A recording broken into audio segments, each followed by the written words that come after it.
So we just got a new studio space and we've been so busy with it that we forgot to come up with an idea for this week's video. So it's a creative community, so let's see if we can just knock on some doors and see if somebody will help us out. Oh, hey Sergio. Hey, what's up? Do you want to be in our video? Oh, no thank you. Oh, hey Sam Elkins. Do you want to be in our video this week? Let's do it.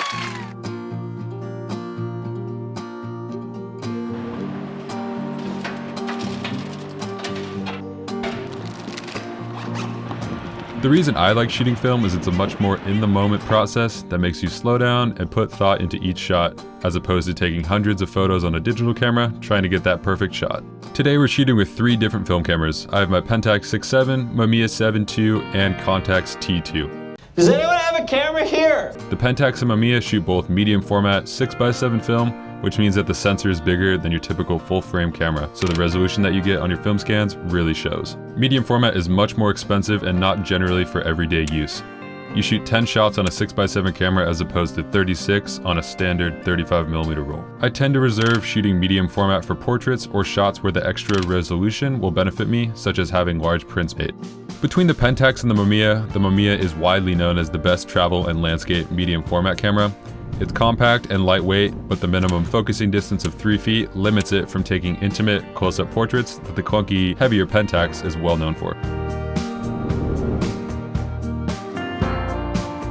For an everyday walking around camera, there's no camera I'd recommend more than the Contax T2.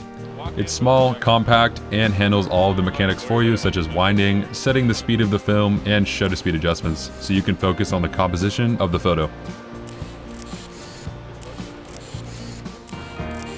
We're here in Venice Beach, and I'm going to be shooting portraits on all 3 cameras of my friend Matthew. We're using 3 popular film stocks, Kodak Portra 160, 400, and 800. Portrait is great because it's really forgiving if you under or overexpose your image, which can happen a lot if you don't have a built-in light meter for your camera. Portrait is also really well known for accurate skin tones as opposed to other film stocks.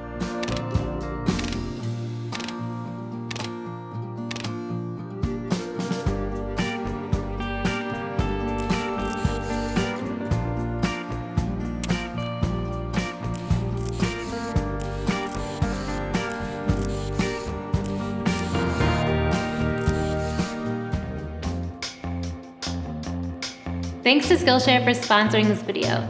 If you like learning about photography and filmmaking, you'll love Skillshare. We've used it for years and love being able to learn about business, different software like Photoshop and Illustrator, and hands-on skills like crafts and cooking. If you want to learn something new, such as skin retouching in Photoshop, marketing yourself as a creative, or video editing in Premiere, Skillshare has that and over 18,000 classes for you to learn from. Right now, the first 500 people to sign up with our link will get their first 2 months for absolutely free. Click that link in the description to get started today. And to recap, if you're in a creative rut with photography or just want a new approach to photography in general, film can provide you with a new way of seeing things. All cameras we use today are on the expensive side, but I started shooting out on an $80 setup and worked my way up as I progressed. Try experimenting with different film stocks to see which one you like best for your photography, and I'm excited to see what photos you guys take.